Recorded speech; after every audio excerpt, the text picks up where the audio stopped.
West ইন্ডিজের মাটিতে শেষ ওডিআইতে বাংলাদেশ কতটা প্রস্তুতি নেবে এবং আজকে কি তারা ম্যাচ জিততে পারবে।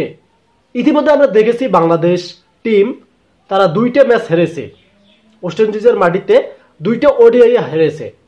তবে আমরা জেনেছিলাম যে বাংলাদেশ টাইগার টিম ওডিআইতে বেস্ট পারফরমেন্স করে থাকে, বাট সেটার একটা ব্যতিক্রম দেখতেছি ওয়েস্ট ইন্ডিজের মাটিতে।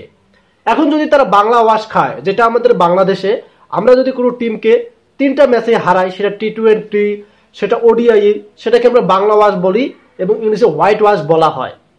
আমার তো মনে হচ্ছে এবার বাংলাদেশ টাইগার টিম উল্টা বাস খাবে, যেমনটা ওয়েস্ট ইন্ডিজের মাটিতে।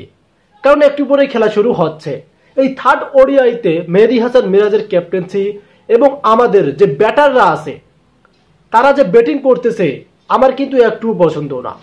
কেননা আপনি যদি দ্বিতীয় এই ওডিআই ম্যাচটা দেখেন, মাহমুদুল্লাহ রিয়াদ তিনি যদি এই রানটা না করতেন, তার রানের গতিতে কিন্তু 200+ রান হয়েছে, তা না হলে কিন্তু বাংলাদেশ টাইগার টিম 200 অব্দি যেতে পারতো না।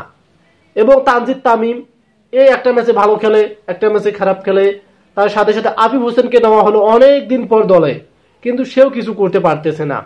এবং লিটন দাসের কথা কি বলবো, আবার তাকে টি20-র মধ্যে কি স্কোয়াডে রাখা হয়েছে। সো এই যে বাংলাদেশের বর্তমান ভ্যালুয়েবল যে ব্যাটিং লাইন একদম কিন্তু বাজে, বোলিং লাইনের মধ্যেও অনেকটাই দুর্বলতা আছে। তবে কেন এটা আসতেছে, এর থেকে তো বাংলাদেশের যুবরাই অনেক ভালো পারফরমেন্স করছে, যেটা আমরা ভারতকে দেখলাম।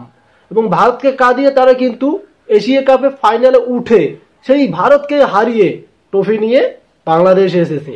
এখন আমাদের সামনে যে ম্যাচটা সেটা হচ্ছে এই যে ওয়েস্ট ইন্ডিজের থার্ড ওডিআই ম্যাচ, এটা কি বাংলাদেশ জিততে পারবে? যদি জিততে পারে তাহলে কিন্তু তাও ওয়েস্ট ইন্ডিজ সিরিজ জিতে যাবে, আর যদি হেরে যায় তাহলে দেখা যাবে কি বাংলা ওয়াশ খাবে, তার সাথে সাথে সব মান সম্মান শেষ হয়ে যাবে। সো এখন একটা কমেন্টে জানিয়ে দেন যে বাংলাদেশ কতটা পারফরমেন্সটি আছে এবং নিতে পারে আজকের ম্যাচটাতে, তারা কি জিততে পারবে। আমার দীর্ঘ বিশ্বাস যে যদি বাংলাদেশ প্রথমত ব্যাটিংয়ে নামে, তাদের অবশ্যই রানের গতি থামাতে হবে বা করতে হবে 300+। ওয়েস্ট ইন্ডিজের ব্যাটিং যে লাইন অসাধারণ, তাদের সাথে জিততে গেলে 300+ করতে হবে। 250 280 দিয়ে কোনোভাবে পসিবল না। হ্যাঁ, যদি বাংলাদেশের আগের বোলিং আপ থাকতো, মোস্তাফিজুর রহমান, তাসকিন আহমেদ, এদের বোলিং লাইনটা যদি আগের মতো থাকতো তাহলে ওয়েস্ট ইন্ডিজকে হারাতো পসিবল হতো।